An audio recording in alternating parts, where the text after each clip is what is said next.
Somos incorregibles, insobornables, revolucionarios. Somos más que políticamente incorrectos. Somos la Tribuna Radio, las voces de la disidencia.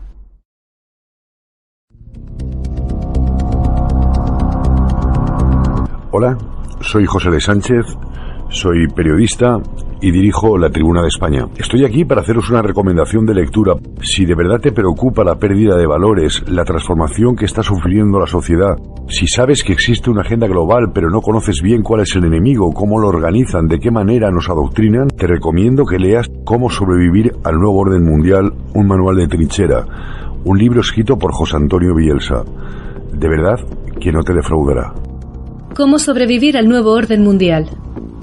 Un manual de trinchera. Escrito por José Antonio Bielsa. A la venta en Amazon.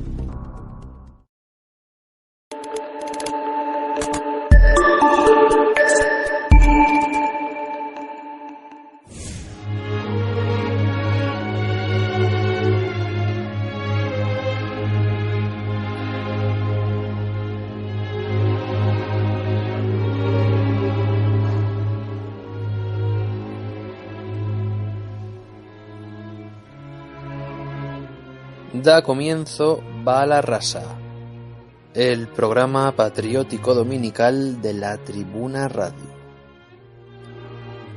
Al micrófono José Antonio Bielsa. Un tiempo para vivificar el espíritu patrio y compartir con todos ustedes el entusiasmo de ser español. Buenas noches, carísimos oyentes, y bienvenidos un domingo más a este espacio disidente. En la entrevista de hoy contaremos con el historiador y poeta Javier Giral Palasi, quien ya nos visitará hace unas semanas.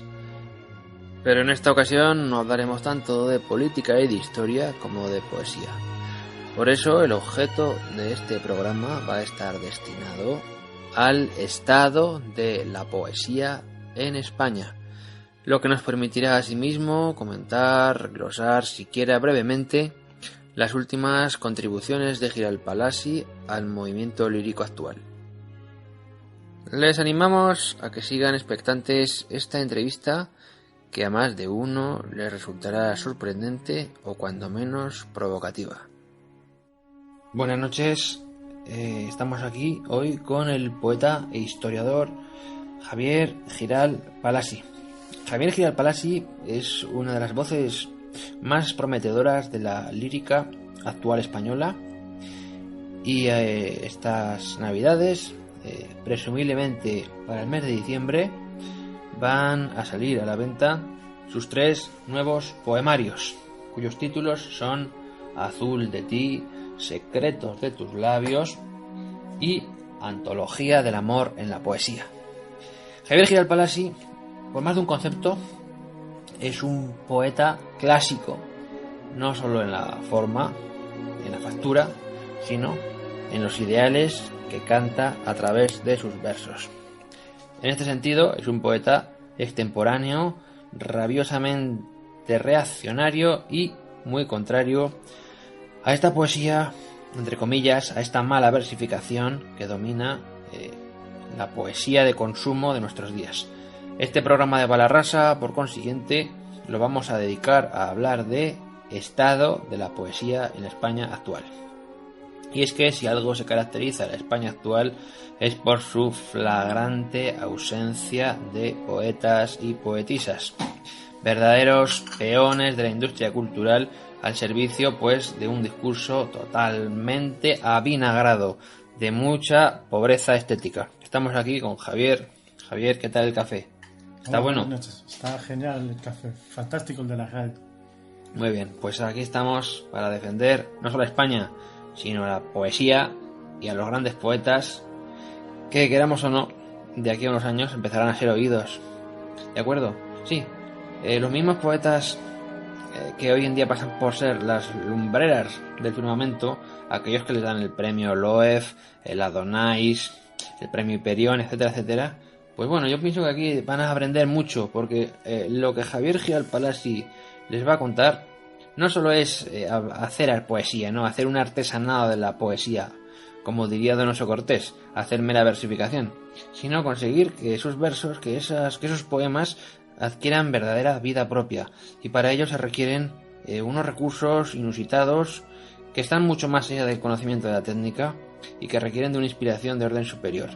Estos valores se conjugan de alguna forma en la obra de Javier Giralt-Palasi, una obra hecha totalmente de espaldas al mundanal ruido, y que entre sus mayores virtudes está ese gracejo de la expresión, ese pulimentado, ese dorado propio de los maestros del Renacimiento, por dar a sus composiciones pues ese arte en la filigrana y en la expresión de cosas inefables que no se pueden contar sino a través de los versos.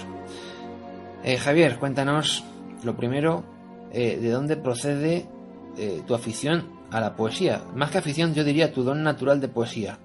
¿Cuándo comenzaste a descubrir que realmente tenías dentro de ti pues una verdadera lumbrera lírica en ciernes? ¿Cuándo empezó todo? Bueno, pues con muchos poetas, cuando era niño y adolescente, pues empecé a hacer pequeños pareados, pequeños versos, y rápidamente me descubrí esta afición. Yo nunca he escrito poesía pensando en ganar un concurso literario a los que no me presento, porque he conocido la corrupción que existe en muchos de ellos. No me presento porque yo los poemas que escribo los escribo para la persona a la que se la dedico, y lo que busco es agradarla con algo que tenga música, que tenga ritmo, que tenga belleza, y eso es lo que más me agrada de la poesía. Has dicho antes de que soy un poeta reaccionario. Efectivamente, yo soy un poeta orgullosamente reaccionario porque reacciono, en el buen sentido, contra el panorama actual, en el sentido de que hoy en día lo inunda todo el surrealismo, la vulgaridad, el descreimiento de valores humanos. Yo hace poco me pasaron un libro de poesía que había ganado un concurso y me enseñaron un poema que el individuo se lo dedicaba a cómo se quitaba una espinilla por la mañana, otro poema como a miembros despedazados por la carretera. No, yo sigo pensando que, para empezar, la poesía, como decía Lope de Vega, nace en el amor, y la mayoría de mis poemas están dedicados al amor entre hombre y mujer, también al amor a la patria, a la nación, en algunas ocasiones, pero sobre todo entre hombre y mujer. Y evidentemente, cuando yo le escribo un poema a una persona especial, a mi persona especial, es pensando solamente en destacar sus virtudes y en destacar en unas palabras que tengan sonoridad, que tengan belleza, que tengan musicalidad, que tengan ritmo y que tengan cierto orden, como se ha hecho siempre en la poesía. Es en efecto un hecho que el panorama actual de disolución en todos los órdenes de nuestra patria ha traído consigo a una generación bastarda de poetastros destinados a exprimir pues los peores tics de la posmodernidad. Vemos una vorágine de pseudopoesía nihilista, amoral, esteticista decadente, sin un objetivo claro.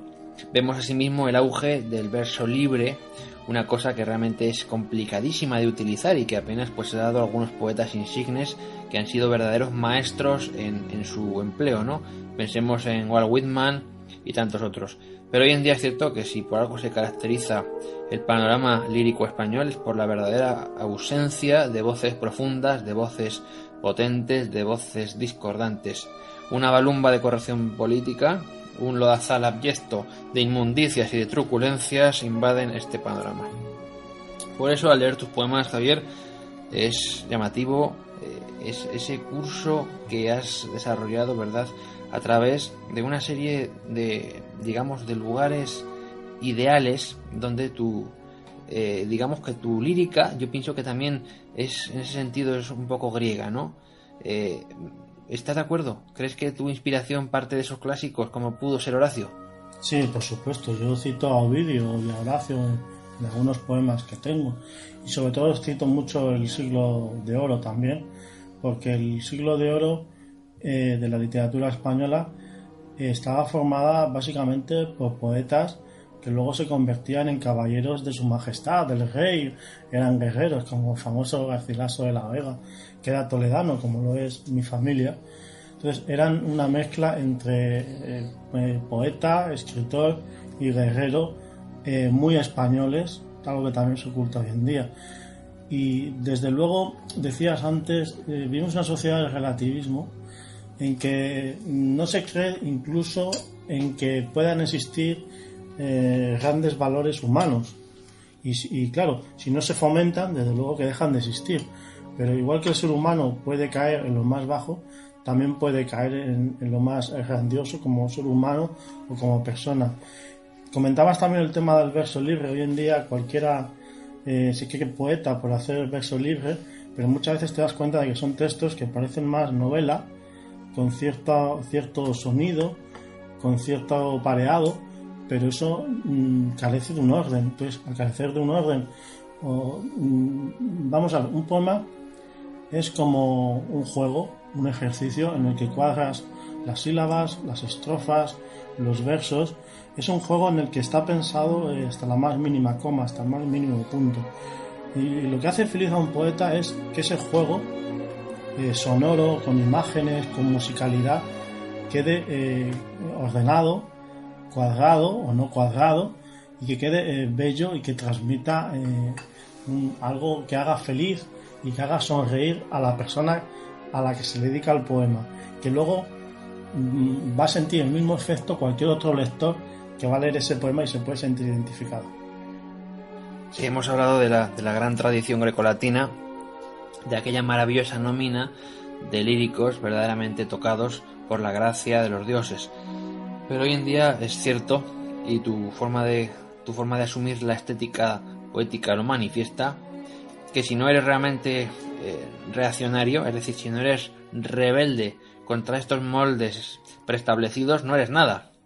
Yo cada año, pues, como lector de poesía habitual, pues me enfrento ante el dilema de ver cómo se van repartiendo los premios nacionales de poesía, los premios típicos, ¿no?, de los ateneos, de las tertulias, y es desolador, ¿no? El panorama es desolador. Parece que cada año pues hay que premiar algo, y puesto que hay que premiar algo, qué mejor que premiar algo que comulgue con los patrones de esa corrección política totalmente ajena a la poesía, ¿no? Napoleón bien lo dijo, que él podía crear 100 coroneles, pero ni un poeta, ¿no? Cuando en la poesía de aquel momento clásico en Francia, ¿verdad?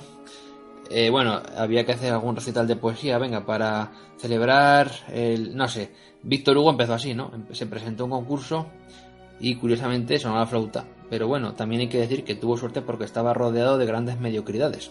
Es verdad que era un poeta muy, muy avanzado, apenas tenía 18 años, pero ganó el premio. Hoy en día no basta con tener 18 años ni tener ningún don o virtud para que te den el premio. Basta simplemente pues ser un enchufado del sistema, ser un becario bien visto por alguna universidad, repartir, como no, ese jabón, ese caramelo, ese licor o ese zumo, ¿no? Y a ver lo que pasa. Pero ante todo, como poeta, me has hablado que eres una persona que valora mucho el silencio. Y sabes bien que la poesía solo se puede fermentar en ámbitos de silencio monacal, ¿no? ¿Cómo vives la experiencia de este silencio creativo en este mundo tan ruidoso y tan falto de gracia? ¿Cómo lo vives? Pues yo desde pequeño, desde luego siento animadversión por los ruidos. De hecho, yo aunque nací en Madrid, pues he vivido la mayor parte del tiempo en el campo, en pueblos pequeños, a 50 kilómetros de Madrid, porque me hostiga el ruido, lo que no me deja pensar con tranquilidad, lo que no me deja meterme en mi mundo interior. Para un poeta es importante tener cierta desconexión con las modas, con los modismos, porque tiene que buscar un poco lo que es la esencialidad del ser humano, que está fundamentado en el amor para empezar.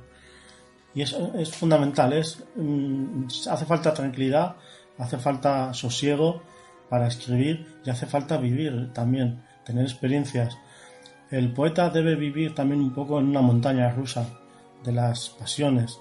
Sabe que un día puede estar arriba en plenitud y otro día puede sentir la tristeza que la agobia, y eso se transmite en la necesidad de tener que escribir, porque es como una manera de válvula a sus pensamientos, escribir, que es lo que le hace a un poeta feliz y es lo que necesita escribir sus sensaciones.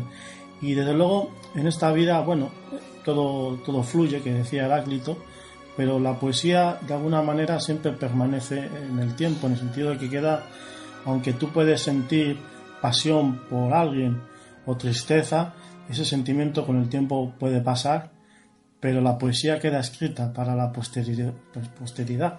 Entonces es muy importante eso, la poesía es palabra en el tiempo, ¿no?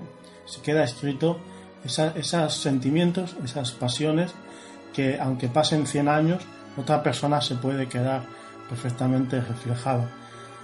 Yo recuerdo muchas veces un poema de Gutiérrez de Cetina, el de ojos claros, serenos, ya casi me miráis, miradme al menos, así acaban, ¿no? Es un poema precioso, bellísimo, que han pasado 500 años y cualquiera que lo lee sigue advirtiendo la gran belleza que tiene ese poema. Extraordinario. Bueno, el gran poeta romántico francés Alfred de Vigny escribió aquellos versos de solo es grande el silencio, visto lo que es la vida, solo es grande el silencio. ¿Podrías decirnos, Javier, cuáles son tus grandes referentes poéticos? ¿Qué autores te han inspirado más en la conformación de tu propio estilo? Aquellas figuras españolas o internacionales que en el decurso de tu carrera como lírico, digamos, más han avivado ese numen poético que tienes. Pues en cultura clásica, los clásicos, luego el siglo de oro, como he citado antes, y luego ya más recientemente, claro, nosotros, por la generación que somos, con los planes de estudio socialistas, pues nos han hecho conocer y estudiar toda la generación del 27 que era de la izquierda, fundamentalmente. Eso me ha inspirado también mucho. Miguel Hernández, Rafael Alberti, Federico García Lorca, uno del 98 como Antonio Machado. Luego, cuando he sido adulto, he descubierto los poetas que me ocultaban, como por ejemplo el hermano Manuel Machado, y todos ellos han ejercido sobre mí gran influencia. También yo a Pablo Neruda le considero el mejor poeta del amor. Sus ideas políticas eran totalmente desastrosas, era comunista, era una persona que escribió un libro sobre la leyenda negra de España y que reflejaba, pero lo uno no quita lo otro, o sea, sus ideas políticas no quita para que su poesía, por ejemplo, en el tema del amor, sea de la mejor que ha habido en el mundo. También Rubén Darío, si tuviera que elegir el que más influencia ha ejercido sobre mí, sería Rubén Darío, nicaragüense. Rubén Darío, el modernismo, él conjuga la magia con la belleza, con mundos palaciegos, que a mí siempre me ha encantado. Tal vez si tuviera que elegirlo me quedaría seguramente con Rubén Darío. Muy interesante. Bueno, como lector atento de la poesía, entre el panorama actual, ¿crees que hay alguna figura que destaque? ¿Algún poeta que merezca pues que le dediquemos pues algún comentario? No, sinceramente no lo creo. Que haya poetas que ahora mismo son malos tiempos para la lírica. Nadie nunca ha vivido solamente y exclusivamente la poesía, pero sí es cierto que antes había grandes poetas que incluso cuando veías a un político hablando en el Congreso, esa generación que venía a la transición, pues continuamente citaba a poetas y la poesía estaba muy presente, porque la poesía es simbolismo. Hay veces que sé que a lo mejor la poesía puede estar relacionada más con un mundo femenino y no es así, es al contrario. El hombre está mucho más relacionado con lo simbólico, le mueve más que a la mujer. La mujer se aferra más a lo concreto de la cotidianidad, es más concreta, más a lo que se ve, en cambio el hombre es mucho más simbólico. Por eso no me extraña que la mayoría de poetas sean hombres, no sean mujeres, y la mayoría de lectores también están muy relacionados. Antes había grandes poetas, grandes hombres. También es muy habitual que los poetas se metan en política o que hablen de política, porque es en el fondo el mismo lenguaje. Quiero decir, tiene sentido que son lenguajes simbólicos, tanto en política como en poesía. Son mundos simbólicos apartados, pero son Entonces es normal. Hoy en día no hay ningún gran poeta, no son tiempos para la lírica, ni se cree realmente en lo que mueve a la lírica, como para que haya algún gran poeta que nos pueda influenciar a todos. Has tocado un tema muy políticamente correcto, muy políticamente incorrecto, y es relativo a las cuotas de género que pues están, digamos, azotando pues el mundillo de la creación, el mundillo de los contubernios, el mundillo de los tratos de favor, donde pues se intenta crear una poesía, que existe por supuesto, una poesía de corte femenino, pero que este corte femenino ha sido suplantado por un feminismo neomarxista bastante desalentador, ¿no? Al menos para aquellas personas cuyas pulsiones estéticas no quieran quedarse simplemente pues en esa milicia, ¿no?, de las cosas más tremebundas. Sin embargo, sabemos que la poesía no es, desde luego, algo que se pueda aprender, ni siquiera enseñar. La poesía realmente es un don natural. ¿Cómo vives la experiencia de la poesía en tanto en cuanto que don natural? Sabes que este es un regalo de la providencia, es un talento que te ha dado Dios, pero ¿cómo vives este esfuerzo, verdad, por administrar esos dones gratuitos del espíritu a través de una producción tan amplia y abultada como la tuya? ¿Cómo lo vives? Bueno, tú sabes como filósofo que es un tema que siempre se ha debatido en filosofía sobre cuánto se hereda genéticamente y cuánto se adquiere culturalmente, ¿no? Pues no se sabría decir, a lo mejor un 50%, ¿no? Ahí puede haber una inclinación natural y puede haber una inclinación cultural de según la vida que uno tenga, puede escribir a ciertos autores y eso le haga escribir. También la gente sí escucha mucha poesía todos los días, pero no por escrita, sino en forma de música. La música es la extensión de la poesía. Todas las letras de música, incluso la mayoría de las canciones están dedicadas al amor, incluso. O sea, la música podemos decir que es poesía y que es la extensión de la poesía. Me gustaría, Javier, hablar de una serie de poetas que he seleccionado y que me resultan de extrema actualidad. Me gustaría empezar hablando de don Ramón de Campoamor, y que me dieras tu opinión sobre el estilo del prosaísmo, ¿no? ¿Ha hecho mucho bien el prosaísmo a la poesía o al contrario? No, ha hecho mucho mal.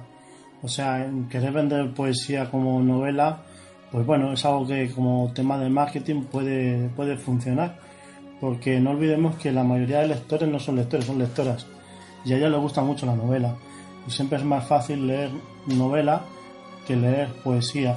También depende ya la habilidad del autor. O sea, un poeta, evidentemente, si hace una poesía demasiado cerrada, demasiado surrealista, demasiado oculta, eso puede incitar a no ser leída. O sea, una poesía tiene que tener un equilibrio entre hacerse entender, entre sugerir, entre crear belleza, entre tener musicalidad y al mismo tiempo que el lector pueda verse reflejado si se siente triste, feliz o enamorado o ilusionado o lo que sea. Hoy por hoy, don Ramón de Campoamor es el famoso autor de Las Doloras y Las Humoradas, pues es un poeta sin apenas repercusión crítica. De hecho, bueno, ha sido muy maltratado. Ya don Marcelino Menéndez y Pelayo pues se reía mucho con sus creaciones, ¿no? Sin embargo, Campoamor, más que un poeta, que lo era ante todo un filósofo. Y era un filósofo que disfrazó su mundo lírico realmente de disertaciones, de tesis, ¿no? Bueno, pero dejando al margen al gran Campoamor, me gustaría que nos dieras tu opinión sobre otros poetas románticos españoles de muy meritoria factura, aunque algunos no sean tan perfectos. ¿Qué te parece Gustavo Adolfo Bécquer? Pues Gustavo Adolfo Bécquer, digamos que es el ABC de la poesía moderna española. Todo el mundo que se inicia en el mundo de la poesía, pues debe empezar por Bécquer. Bécquer es lo más sencillo y lo más bello por lo que se puede empezar. Y Bécquer sufrió en vida pues su sentido romántico. El romanticismo, evidentemente, es llevar al límite las pasiones, y eso tiene su parte positiva y tiene su parte negativa, que uno tiene que estar dispuesto a pagar el precio o no. y ve que terminó suicidándose. Entonces, claro, el romántico que lleva sus pasiones al límite puede vivir el amor de forma tan apasionada que eso se transmita en la poesía, llegando a cumbres muy altas de la poesía, y al mismo tiempo puede padecerla y sufrirla. Pero eso, de alguna manera, también es algo que le pasa a cualquier artista. Hemos visto continuamente los artistas, incluso músicos o rockeros, que han acabado bastante mal, o suicidándose, o con temas de drogas. O sea, el artista, si quiere, a veces tiene que ir más allá de lo cotidiano. Tiene que experimentar otros mundos, tiene que tener otra visión de la vida. Entonces, claro, hay muchos que pagan un precio muy alto por esa forma de ser diferente a la sociedad, o ser diferente a lo cotidiano y a los demás. Sí, Charles Baudelaire, en sus Paraísos artificiales, pues hacía un llamamiento estético al descubrimiento, al deslumbramiento de nuevos mundos, pues a partir del consumo de narcóticos, opiáceos, etcétera, etcétera. En tu caso, ¿consideras lícito y tal vez diría incluso legítimo recurrir a este tipo de tónicos para conseguir que la inspiración crezca, se sublime, vaya más allá de sí misma? Yo no lo creo saludable.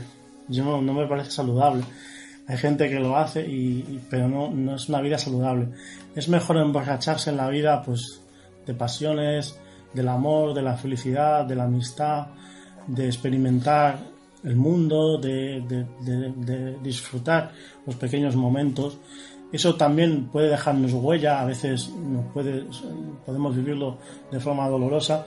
Eso es más saludable que perder la salud enganchándose a narcóticos o otras sustancias. En el canon de la gran poesía, de la gran lírica, podemos observar que la gran tradición de los grandes poetas, pues figuras como John Keats, Wordsworth, Shelley, Byron, tantos otros, pues son personas que frisan los 30 años, algunos llegan a los 35, pero mueren muy pronto frente al mundo de la novela, ese mundo pequeño burgués, encarnado en figuras como Gustave Flaubert, aquel que dijo procura ser en tu vida muy modosito y atareado para que en tu arte pueda ser bien revolucionario.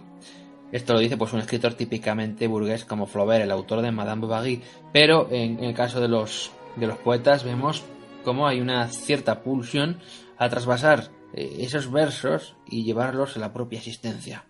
Por eso entendemos que la poesía siempre será un género mucho más comprometido y mucho más difícil que la narración, ¿no? Pero hoy en día vemos que los poetas, en España al menos, son intercambiables con respecto a los narradores y a los novelistas. Todos llevan sus vidas burguesas, todos pues suelen ser becarios, están cogidos por las universidades, realizan pues sus giras, pero vemos que no hay un discurso trascendente. En su poesía no habita una dimensión espiritual, ¿no? Digamos que es una mercadería muy, muy vulgar que trafica pues con las emociones más bajas y viles de un público envilecido. ¿Me equivoco? No te equivocas. Antes has recordado a Baudelaire, que a mí se me olvidó citar la influencia que han ejercido sobre mí los poetas malditos, y ellos, por ejemplo, tenían algo interesante, que era la forma de vestir. A pesar de que en numerosas ocasiones no tenían apenas para vivir, porque la vida del poeta es dura, pues ellos siempre intentaban vestirse un punto más elegante de la sociedad que les rodeaba, como una manera de rebeldía, de mostrarse una cierta elegancia o cierta superioridad moral frente a la sociedad que les rodeaba, a los poetas malditos. Y eso es algo muy interesante hoy en día. Hoy en día es exactamente igual. Hoy en día la persona que se muestra diferente, siendo un poco más elegante, tanto en la manera de vestir como en las maneras de ser, es un punto de rebeldía frente a la sociedad que nos rodea, cada vez es más zafia y más vulgar y más maleducada. Bueno, Javier, vamos ahora a hablar de tu obra como creador, de tu obra lírica, y ante estos 3 libros que van a ver la luz este próximo diciembre, y que desde Balarrasa animamos a los lectores a que se hagan con ellos, porque son de una exquisita calidad y desde luego deben estar en todas las bibliotecas de amantes de la poesía. Vamos a empezar por Azul de ti. Azul de ti está claro que es un libro muy personal, con ecos modernistas, Es una ventana a la imaginación, al disfrute de los sentidos, de quien sabe apreciar el arte de la palabra. Esta obra se revela como paradigma artístico y reivindicación de los valores de la lírica. Esta ha sido, digamos, la valoración de Elena Martínez, una filóloga que sin duda ha sabido leer bien realmente lo que estás ofreciendo al lector. Cuéntanos un poco la génesis, la motivación interior y la estética de este libro tan personal. Bueno, el punto revolucionario de este libro es precisamente hacer una reivindicación de la lírica. Entonces hay sonetos, hay silvas, hay romances, hay cuartetos, hay versos de 8 sílabas, o sea, y desde luego yo por la experiencia que tengo de los que lo leen, pues es un libro que gusta incluso a los que nunca han leído poesía, porque la entienden, porque les hace sonreír, les hace sentirse identificados. Es un libro que busca la belleza, y eso es lo que destacó Elena Martínez cuando hizo la introducción del libro, que es un libro que cualquiera, aunque no le gusta la poesía, lo lee y le gusta y lo entiende y lo recomienda. Ante todo, me parece muy importante que la poesía, por supuesto, sea accesible y sea comprensible. Uno de nuestros grandes líricos españoles, Gabriel y Galán, de magnífica memoria, pues consiguió hacer eso, ¿no? Crear una poesía de elevadísima tradición espiritual al tiempo que ser un gran comunicador, ¿no? Frente a los Rilke, los Eliot o los Yeats, frente a los grandes maestros del hermetismo lírico, también es importante saber ser un comunicador nato, y aquí has conseguido, por lo que veo, pues un libro importante. Javier, perdona que te pregunte algo tan comprometedor. De la selección de poemas que compendia Azul de ti, ¿te gustaría leer alguno especialmente? ¿Crees que alguno hay que brille con luz propia para recrear y solazar al querido público de Balarrasa? Adelante. Pues sí, realmente hay muchos, pero bueno, te puedo leer, por ejemplo, este que creo que te puede gustar. Se titula El reflejo de Dios. Tu creación no es un garzo avalorio que colgó Dios en mi ostentoso cuello, ni en el alto campanil con su cuclillo y su reino de sueños laudatorios. Tus palabras hicieron mi oratorio piedra a piedra eterno, mágico y bello, con forma de áncora, con un destello y un rezo enamorado por ofertorio. Tu perfume de los reinos del cielo lo creó Dios una noche de invierno, para mi soledad de hombre de hielo, para ti, mujer del sol sempiterno, sin una lágrima de violonchelo, con su luz y una patada al infierno. Muy bonito. Vemos que es un poema con forma de soneto, y ahí está la clave.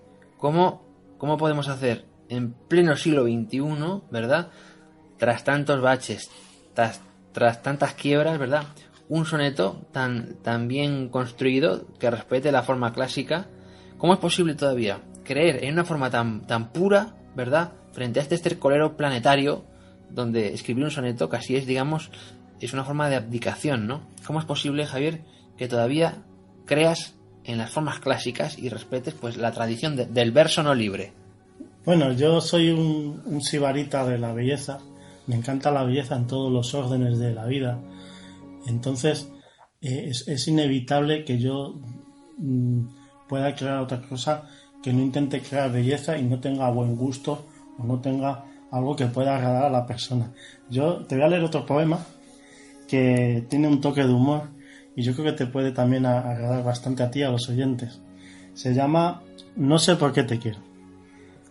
Ay, mi amor, yo no sé por qué te quiero, si me consta que no tienes dinero. ¿Será por tus pechos de caramelo o por tus lindos besos que me elevan al cielo? No sé por qué te quiero, si solo tienes ojos de lucero y formas arrebatadas al fuego y 2000 palabras de amor sincero y una sonrisa más grande que mi ego. No sé por qué te quiero, pues solo me das todo cuanto espero y 3000 veladas de amores primeros y un contagio gracioso de alegría y 2000 clases de filosofía y una noche eterna con cada día. No sé por qué te quiero, ¿Por qué cuando te vas te echo de menos? ¿Será que yo te quiero porque solo a ti quiero? ¿Será verdad lo de sin ti me muero? Ay, mi amor, yo no sé por qué te quiero, pero verás las tortas que me caen cuando tú leas esto. Extraordinario, inspiradísimo y francamente emotivo. Además, tiene forma de silba. Es una silba tremenda. Y esa ironía tan sutil, ese toque risueño, ligeramente humorístico, que hace pues que las cosas más profundas, ¿verdad?, puedan trasladarse al papel sin malbaratarlas, ¿no? O sea, es verdaderamente excelente. Tenemos luego, Javier, que hablar de tu libro, de tu otro libro, o poemario, Secretos de tus labios. Sí. Es un trabajo no menos ambicioso que este Azul de ti. Y en esta ocasión el autor nos brinda un libro ligero y vivo, pasando del adagio al allegro. Como acostumbra este poeta, se trata de un ejercicio estilístico con una poesía agradable y bella, que pasa de las adversidades a la plenitud del amor y la pasión. Una poesía que se alimenta de sentimientos, que a veces se lastiman, otras veces se emocionan, pero que siempre se pueden vivir y leer apasionadamente, como una muestra de la rebeldía de Javier Giralt-Palasi contra la vulgaridad, el surrealismo arrítmico e incomprensible, la banalidad y el caos, a cambio de permanecer en la esencialidad de la lírica. He aquí realmente el portaestandarte, el manifiesto de este libro, que entiendo que también es una declaración de intenciones con respecto a tu estética y tus inquietudes reaccionarias en un mundo en ruinas. Háblanos, Javier, de Secretos de tus labios. Pues, desde luego, cada libro de poesía, estos que tienes aquí, tienen 136 páginas cada uno. Es casualidad, no estaba pensado. Y nunca yo pensé en escribir un libro de poesía. Quiero decir que yo simplemente fui acumulando poemas, como fui acumulando momentos de la vida. Y desde luego, lo más emocionante y lo más doloroso es escribir poesía. Y tiene muchísimo trabajo. O sea, en cada libro de estos he tardado años en escribirlo, según iba adquiriendo vivencias, y la satisfacción que uno tiene cuando los ve y los relee es enorme. Secretos de tus labios, pues es un libro que en el mismo sentido que el anterior, pero algo más relajado. Digamos que el primero es un ariete contra las formas poéticas de hoy en día, en las que prima también mucho el surrealismo. El tema del surrealismo hace que muchos lectores no se quieran acercar a la poesía, porque creen que se van a encontrar un poeta surrealista en mundos extraños, que es como meterse en un túnel que ellos ni van a entender ni se van a sentir a gusto. Entonces mi poesía es todo lo contrario. Mi poesía es una poesía concreta, de emociones, que habla de personas que viven, de personas que se emocionan, que se enamoran y que sufren por el amor si llega el momento dado. Sin embargo, hoy en día hablaríamos de un surrealismo bastardo, porque yo entiendo que el surrealismo también puede dar flores muy copiosas y granadas. Pensemos en el gran Luis Cernuda, un poeta que fluctuó del surrealismo a un simbolismo muy personal, pero que nunca perdió ese grado de inteligibilidad que lo hacía pues tan personal y a la vez tan fogoso, ¿no? Sin embargo, hoy en día es cierto que este pseudo surrealismo que sufrimos aqueja al grueso de los libros pues de un carácter espurio, de una visión absolutamente sesgada y reflexiva, casi nihilista, ¿no? Y este combate pues es muy duro, porque obviamente una poesía artesanal, una poesía que busca en la belleza de la forma y por supuesto, como no, en la elección correcta de unos temas apropiados, pues una poesía de estas características pues tiene todas las de perder o no ser reconocida como lo que es. Basta que hagamos un repaso a la lista de los premios nacionales de poesía de España de los últimos años y veremos cómo predomina pues una poesía casi de reivindicación, podemos decir pseudo surrealista, pero sí, como bien decimos, con cierto toque de revancha, cierta visión politizada. Todo esto pues tus libros, digamos, que le dan, digamos, una verdadera sacudida, ¿no? ¿Podrías leernos alguna pieza esclarecedora de este tu libro? Yo tanto este libro como el anterior tiene una pequeña sección donde hay algunos poemas que están dedicados a la influencia de Rubén Darío que ha tenido sobre mi vida. Y yo quiero leer un poema en el mismo estilo que yo escribí, en el mismo estilo parecido que tenía Rubén Darío, para que se hagan una idea. Este poema se llama El tobogán de palacio. Dice así: érase que se era una malvada princesa, y riéndose ríe tan dulce y quimérica. Ella se mira en el nácar blanco de diablesa, y miente y escupe a los leones de África. La princesa odia al chambelán de la rosa, y a los sirvientes que temprano la despiertan, y a las burbujas en su honor de las noches de fresa, y a los martes con el maestro Ris de la cosa. El bufón de palacio huyó con su terciopelo, el arlequín de Flandes ha muerto en el intento, el caballero de Baviera se quedó albo y lelo, y el conde de Miraflores patijambo y sin pelo. La princesa se desliza al tobogán de palacio, nadie sabe qué piensa cuando esconde su estrella, qué andará maquinando, ¿se habrá enamorado?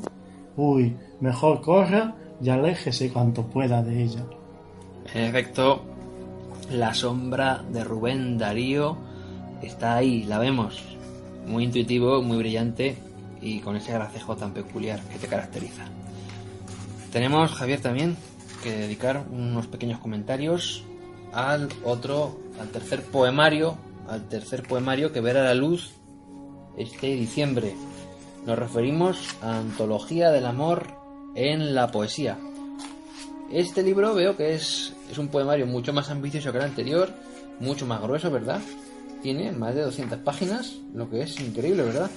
Y termina con una cita de la Metamorfosis de Ovidio. Ante todo, esta obra entiendo que es una antología total de tu ópera Omnia, ¿no? ¿Puedes decirnos algunas cosas de este libro? Bueno, yo he querido, para facilitar también un poco al lector, era una antología que reuniera mis mejores poemas. Realmente yo siempre intento mantener cierto nivel en mis poemas, de que no haya ningún poema que distorsione un poco en un sentido inverso del que hemos hablado aquí, pero sí es cierto que me apetecía reunir, digamos, los mejores en una edición de poesía, y es lo que he hecho con esta antología. He cogido mis mejores poemas para quien los quiera disfrutar, en vez de tener varios libros, que tenga uno solo. La antología, ¿verdad?, viene a ser, digamos, tiene un componente testamentario, ¿no? Muchos grandes poetas, pues al final de sus días, pues han decidido hacer una antología. ¿Crees que tu carrera lírica ha llegado, digamos, a un punto sin retorno? ¿O crees que todavía puede evolucionar hacia unas nuevas metas y horizontes? Mi objetivo es mantener la esencialidad desde el primer día. Es cierto que mi segundo libro ha sido algo más relajado, porque el primero fue el ariete contra el surrealismo, pero mi tercer libro, que he empezado a escribir, quiero que vuelva a mantenerse firme en esta actitud de ser elegante con las formas y de mostrar algo que pueda contrastar con el panorama que nos rodea en la actualidad. ¿Qué consejo, Javier, para ir cerrando el programa extraordinario, qué consejo les dirías a los jóvenes poetas? Un poco a la manera de Rainer Maria Rilke cuando al poeta Capus le escribe aquellas cartas. ¿Qué consejos les darías a los amigos de la poesía, a los incipientes talentos, a aquellos poetas en ciernes que todavía no han conseguido madurar su estilo, pero que vislumbran en el horizonte la posibilidad de una poesía realmente legítima, una poesía creativa, una poesía con la posibilidad de renovarse cada día y decir algo nuevo y valedero a los lectores? Mi consejo es que no tengan miedo y que sepan que hoy en día ser rebelde es no tener miedo a mantenerse en los sentimientos que cada ser humano tiene. Que no crean que todo es bajeza, que todo es relativo. No, existen valores eternos que todos los hombres y mujeres a lo largo de la historia han sentido, y que eso es lo que tiene que funcionar en un poeta, el referirse a esas cosas que son la esencialidad de la vida y de la poesía, Es cierto que como cualquier artista puede pagar precio por ser de esa manera y puede sufrir en determinados momentos, pero que no tengan miedo a vivir la vida porque merece ser vivida. Les ha hablado Javier Giral Palasi, poeta, historiador. No es nuevo en Balarrasa, ya contamos con su intervención hace unas semanas en un magnífico y esclarecedor programa sobre el régimen del 78, el franquismo y la memoria histórica, pero hoy hemos tenido con nosotros al Javier Giral Palasi, poeta, al Javier Giral Palasi lírico, al más personal Giral Palasi, y hemos aprovechado aquí en Balarrasa a destacar sus tres libros, que saldrán a la venta estas próximas navidades, este mes de diciembre: Azul de ti, Secretos de tus labios y Antología del amor en la poesía. Bueno, Javier, veo que me estás enseñando un poema que sé que te gusta. ¿Quieres leérnoslo, verdad? Sí, yo creo que la mejor manera que tiene de despedirse un poeta es leyendo un poema. Este poema se titula Mis ojos sin tus ojos. Mis ojos sin tus ojos no serían ojos, ni serían verdes como los tuyos. Mis ojos sin tus ojos no se volverían celestes por la mañana, no se verían anochecer de una manera vibrante y agitada, ni tampoco derramarían una sola lágrima o se molestarían en brillar en otra vida que no fuese la de tu verde mirada tan linda y viva.